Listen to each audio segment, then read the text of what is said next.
இலங்கையின் பாரம்பரிய மற்றும் அத்தியாவசிய தொழில்முறையான விவசாயத்துறையும் அதுசார் விவசாயிகளும் எதிர்நோக்கும் இன்னல்கள் தீர்க்கப்படுவது தொடர்பில் பேசப்படுகின்ற போதிலும் உரிய நடவடிக்கைகள் மேற்கொள்ளப்படுவதில்லை.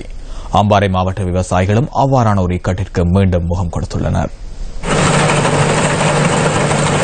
அம்பாறை மாவட்டத்தில் பெரும்பாலானோர் விவசாயத்தை தமது வாழ்வாதாரமாக கொண்டு வாழ்ந்து வருகின்றனர்.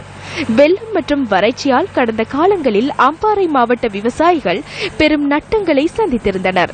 தற்போது பெரும்போகத்தின் போது அறுவடை செய்யப்படும் நெல்லை உரிய விலையின்றி சந்தைப்படுத்த முடியாதுள்ளதாக விவசாயிகள் குறிப்பிடுகின்றனர். இதுவரைக்கும் இந்த வெள்ளாமைக்கு உரிய நெல் விலை எங்களுக்கு காணாது. தனியார் எடுக்கிறதால எங்களுக்கு நெல் விலை ரொம்ப மோசம் நிலைமையில் இருக்கிறது. போன முறைய நெல்லெல்லாம் கபடாவில் வச்சிக்காக இன்னும் வெங்கட நெல்லை இந்த போத்து நெல்லை எடுக்கிறதுக்கு அரசாங்கமும் எதுவும் இன்னும் எங்களுக்கு ஒன்றும் செய்யவில்லை.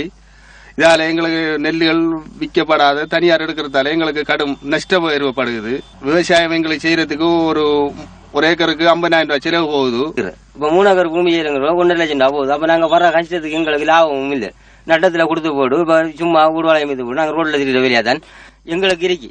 இப்ப நாங்க எங்க போற இப்ப கவர்மெண்டால நீங்க இதுக்குரிய நடவடிக்கை எடுத்து எங்களுக்கு நெல்லுக்கு ஒரு விலையை ஏற்றி எங்களுக்கு ஒரு முன்னேற்றத்துக்காக ஒரு வழியை பண்ணி ஒரு இதா தரணும். மிக குறைந்த விலையில் நெல்லை கொள்வனவு செய்வதற்கு தனியார் முன்வருவதால் தமது அடிப்படை வாழ்வாதாரம் கேள்விக்குறியாகியுள்ளதாக விவசாயிகள் விசனம் வெளியிடுகின்றனர். அம்பாறை மாவட்டத்தில் 1,42,000 ஏக்கர் காணிகளில் இப்போகத்திற்கான நெற்செய்கை மேற்கொள்ளப்படுவதுடன் தற்போது மாவட்டத்தின் பல மாவட்டங்களிலும் அறுவடை மேற்கொள்ளப்பட்டு வருகின்றது. எனினும் கடந்த முறை அறுவடை செய்யப்பட்ட நெல் இன்னமும் மாவட்டத்தின் நெற் சந்தைப்படுத்தும் சபைக்குரிய களஞ்சிய சாலைகளில் தேக்கி வைக்கப்பட்டுள்ளதால் தமது நெல்லை களஞ்சிய சாலைகளுக்கு வழங்க முடியாதுள்ளதாகவும் விவசாயிகள் வேதனை வெளியிடுகின்றனர்.